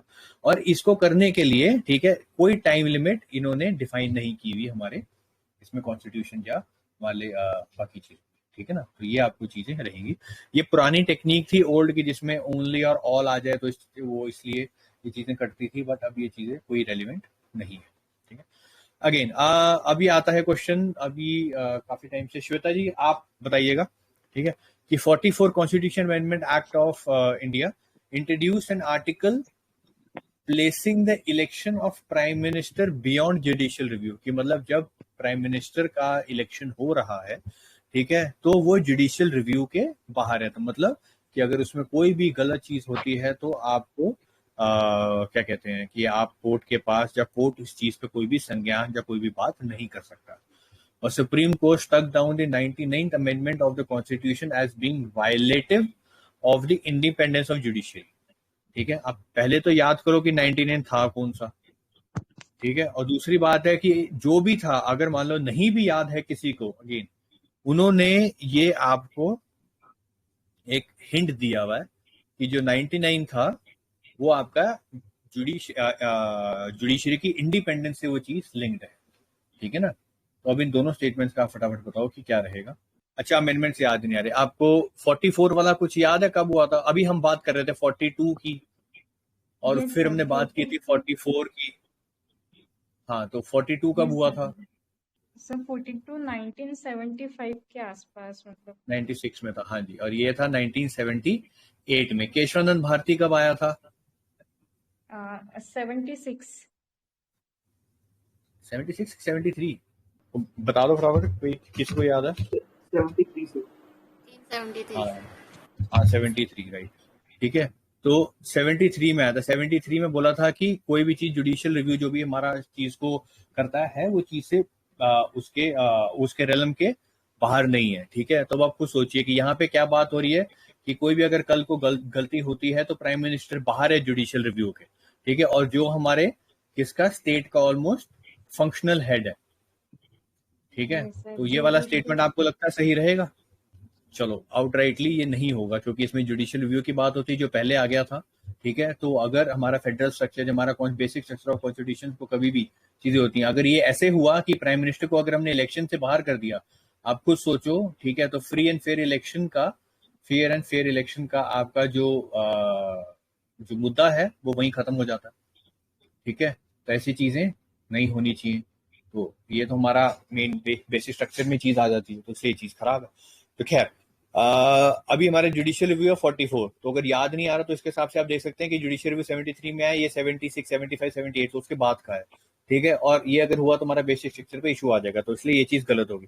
अब बचा 2। अब देखो, अब उसने सिर्फ नॉर्मल पूछा है कि it struck down the 99 amendment of the as a being violative of the judiciary. 99 violative और जुडिशरी, कुछ याद आ रहा है इसके रिगार्डिंग?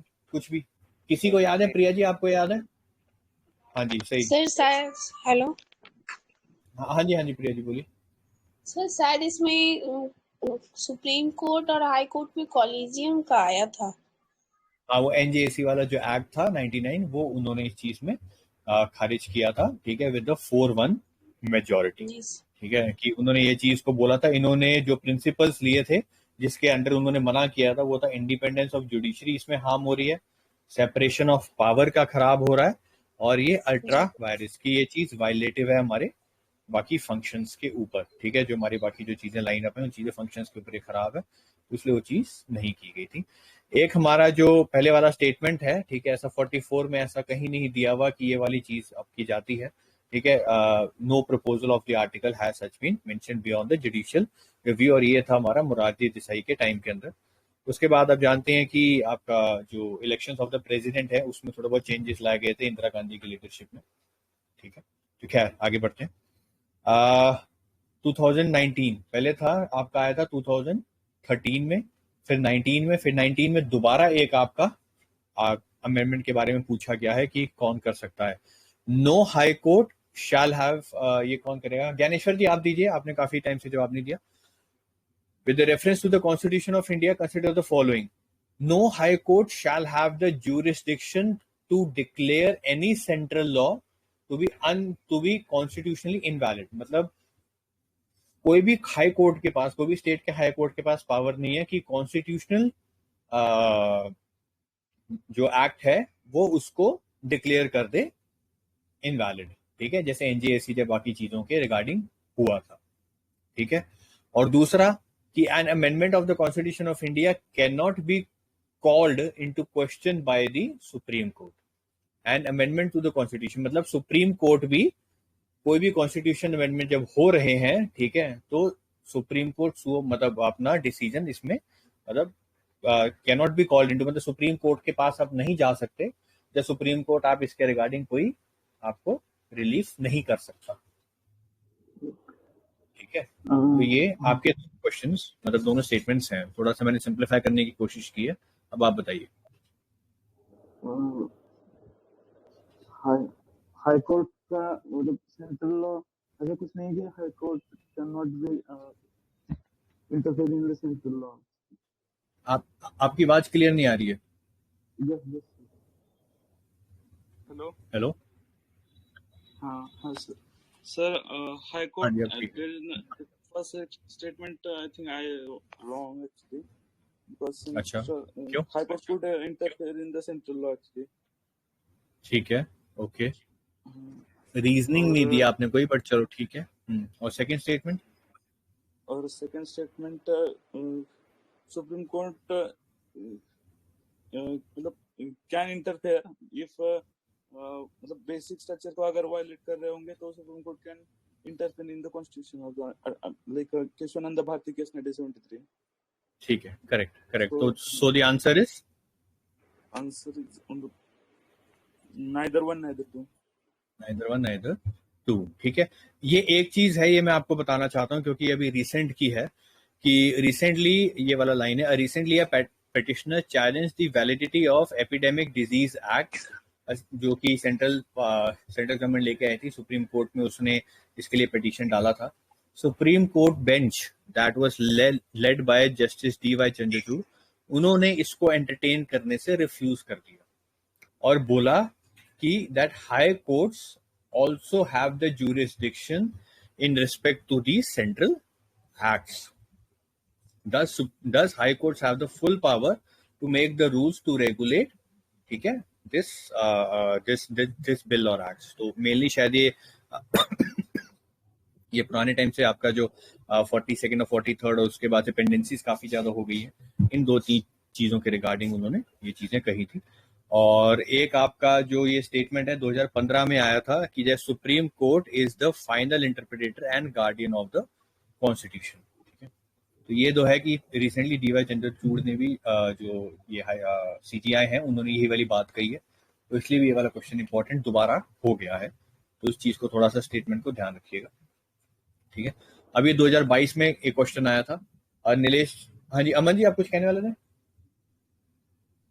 सर इसको उससे जोड़ के देख सकते हैं क्या कि जैसे इंटीग्रेटेड जुडिशरी है, तो मतलब अगर सुप्रीम कोर्ट को अधिकार है तो वैसे हाई कोर्ट को भी अधिकार है मतलब कॉन्स्टिट्यूशन का रिव्यू करने का रहेगा, क्योंकि मेनली जो आपके सुप्रीम कोर्ट की, जैसे अगर हम लक्ष्मीकांत जी पढ़ी है तो वहां पे बहुत बारी वर्ड यूज होता है आपका ओरिजिनल, ठीक है, एंड एक्सक्लूसिव ज्यूरिसडिक्शन, ठीक है ना।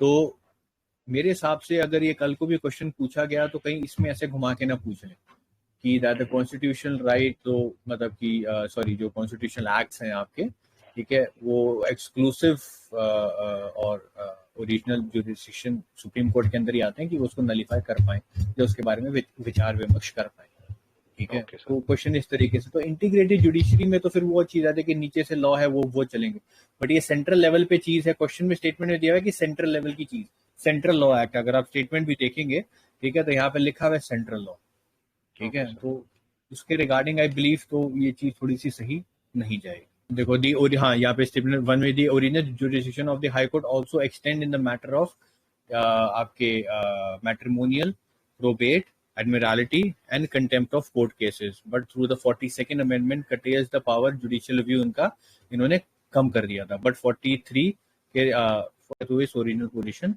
NHC is now considered as the principal of civil courts of original jurisdiction of UTs, and also they have the jurisdiction to declare any central law constitutionally invalid, ठीक है। तो ये 43 amendment मैं एक बार दोबारा चेक कर लूंगा, 40 अगर लिखा तो 43 होगा, but I check it again.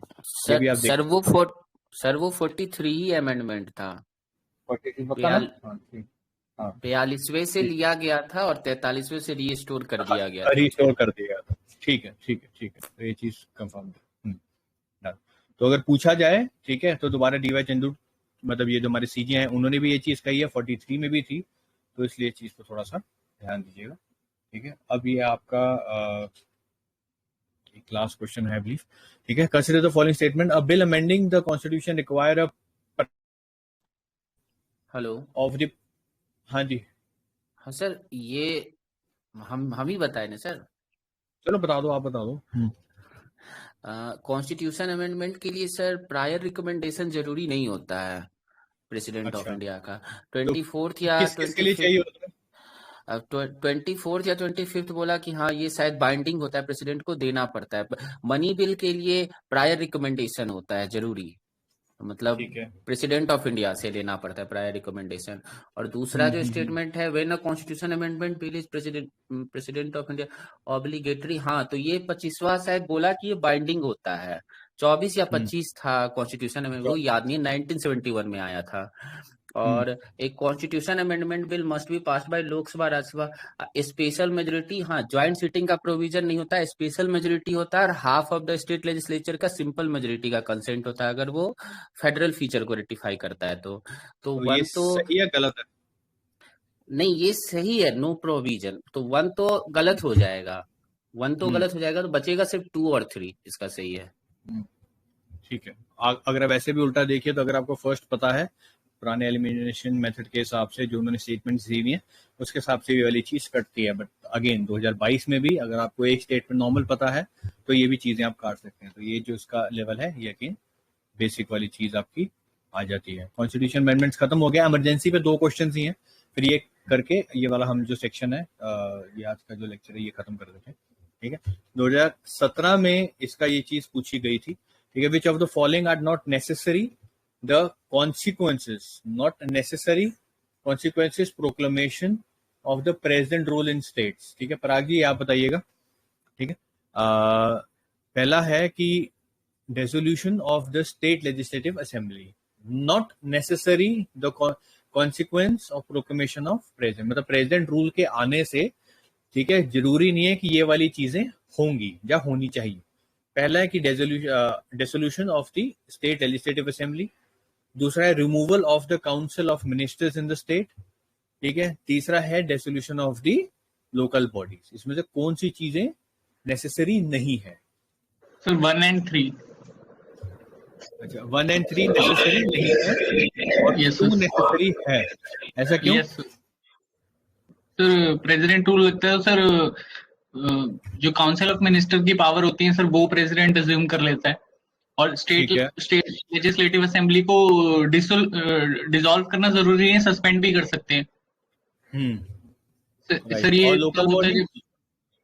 वो तो सर क्वेश्चन में ही नहीं, मतलब सर क्योंकि इसका भी पावर ही नहीं है ज्यादा से ज्यादा, तो क्या हुआ, तो लोगों में चीजें चल रही हैं, तो वो ठीक है, सही है आपका, ठीक है। तो इसमें जो आंसर रहेगा आपका 1 and 3, ठीक है।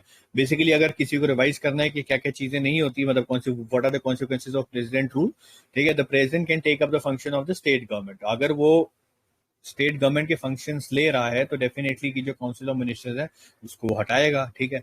सेकंड है कि the president can declare that the power of state legislature are to be executed by the parliament. अब आप जानते हैं कि प्रेसिडेंट एक हमारा नॉमिनल हेड है, सेरेमोनियल हेड है, सारे काम तो वो नहीं करेगा, ठीक है। तो ऑफ कोर्स वो जो अपना पार्ट है वो चीज को डेलीगेट करेगा किसी ना किसी को। थर्ड है कि द प्रेसिडेंट आइदर सस्पेंड्स और dissolves the state legislative assembly. Either और तो वही मैंडेटरी नहीं है, सही बोला उन्होंने, नॉट नेसेसरी, ठीक है।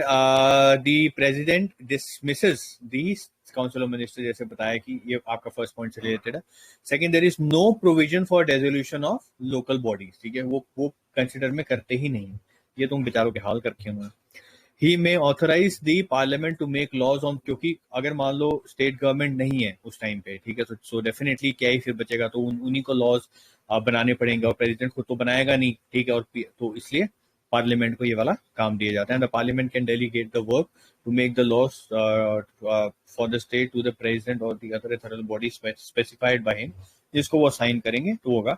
एक चीज कि if the in case of president rule there shall be no effect, अगर किसी को याद नहीं है इसकी इमरजेंसी का, no effect on fundamental rights like article 19। ये चीजें याद कर लेना, क्योंकि अभी जैसे काफी बातें हो रही थी कि मणिपुर में आपका इतना ज्यादा इशू है तो वहां पे इमरजेंसी प्रोविजंस भी लगाई जा सकती हैं, बट बात हुई थी, 1-2 आर्टिकल्स आए थे, फिर चीजें बंद हो गई थी, ठीक है। तो again this might be of importance. Final question 2018 में पूछा गया था, if the president of India exercises his power as provided under the article 356 of the constitution of a particular state, then रानी जी आप बताइएगा कौन सा सही रहेगा इसमें। if the president of India exercises his power as provided under the article 356 of the constitution of a particular state, then A, the assembly of the state is automatically dissolved, हमने पीछे देख ही लिया वैसे भी। article 19 is suspended in that state, the president can make laws related to that state, ठीक है। and power of the legislature of the state shall be exercisable by or under any authority of the parliament. Yes sir, it is correct, B option. B option, ठीक है, same चीज है, ठीक है। तो okay, आज का भी का सेशन हम लोग यही खत्म करते हैं, ठीक है। अब इसके बाद जो है हम लोग 7 o'clock कौन कौन अभी आएगा दोबारा, किसी का टारगेट पीछे तो नहीं है, ये तो कल एक शाम में क्लास ले लें थोड़ी 3 घंटे की, 2 से 3 घंटे के बीच में 15-20 मिनट का ब्रेक ले लेंगे, कुछ ऐसा। अगर किसी के टारगेट नहीं है तो इससे पूछ रहा हूँ सर आज शाम ਦਾ ਹੀ ਕਰ ਲਓ, ਬਟ ਸ਼ਾਮ ਦਾ सब थोड़ा सी वही कर सकते हैं कि सवा फिर दे दो। आपकी आवाज नहीं आ रही है श्री भी। बट सर शाम का कर लेंगे, सर शाम का थोड़ा टाइम में 1.5 घंटा या सवा घंटा तक कर लेंगे। चलो ठीक है, ठीक है, शाम का चलेगा सबको, कोई दिक्कत तो नहीं है, एक बार बता दें सारे। 7 o'clock विल सिट बैक। जी सर। जी ठीक है, नीलेश जी, पराग जी, अमन सर एक सर बेसिक क्वेश्चन था सर। हाँ जी पूछिए। सर ये जो मणिपुर की सिचुएशन थी सर, इसमें सर जो जब हम पढ़ते हैं सर कि प्रेसिडेंट रूल किस किस कंडीशन में लगना चाहिए, तो सर मतलब लगना नहीं चाहिए था सर, मतलब फेलियर ऑफ कॉन्स्टिट्यूशन। बिल्कुल लगना चाहिए था, बट द पॉइंट वाज कि that the state assembly mainly क्या होता है कि गवर्नर जो है आपको पता है वो भेजता है अपना नोटिफिकेशन इसको प्रेसिडेंट को या पार्लियामेंट को कि भाई हमको ये यहाँ पे रूल लगाना है, ठीक है। तो और दूसरी बात है कि वहां पे जो गवर्नमेंट थी उन्होंने उस चीज को नहीं माना, लेटर नहीं भेजा, और सेंट्रल गवर्नमेंट इस चीज को अप्लाई करने को रेडी नहीं है, तो उन्होंने उसका नहीं उठाया किस्सा, राइट। उसकी भी तो कंडीशन है ना आर्टिकल 355 356 के रिगार्डिंग, आप चेक कर सकते हैं उसमें, तो वो चीजें रहेंगी। ठीक है, ज्ञानेश्वर जी, प्रिया जी, शाम को फिर हम 7 बजे देखते हैं, ठीक है। यस सर, चलिए done, okay, all the best, ख्याल रखिएगा अपना, फ्रेश वगैरह हो जाइए। और फिर इसके बाद हमारे जो अगले टॉपिक्स हैं, आई बिलीव वो रहेंगे हमारे सिस्टम ऑफ गवर्नमेंट और president, vice president, prime minister. कोशिश करेंगे ये जो 10-15 क्वेश्चन हैं 1-1.5 घंटे में खत्म हो जाए, और फिर कोशिश करेंगे कल भी मैं आई ट्राई कि शाम को एक सेशन मैं इसका ले लूंगा आपका, ठीक है। चीजें ठीक है, कोई इसमें चेंजेस या कुछ आपको लगने की डिटेलिंग और होनी चाहिए, या हम थोड़ा ज्यादा तेज तो नहीं जा रहे, या ठीक जा रहे हैं, क्या लग रहा है आपको? रेडी जी, आप कुछ कहना चाह रहे थे, आपने माइक अनम्यूट किया हुआ है। No sir, no. अच्छा चलो ठीक है, ओके चलो, गुड, हैव फन। शाम को 7 बजे मिलते हैं, ठीक है। Will minimum session 1 to 1.5 hour, ठीक है। चलो take care, all the best है, बाय बाय।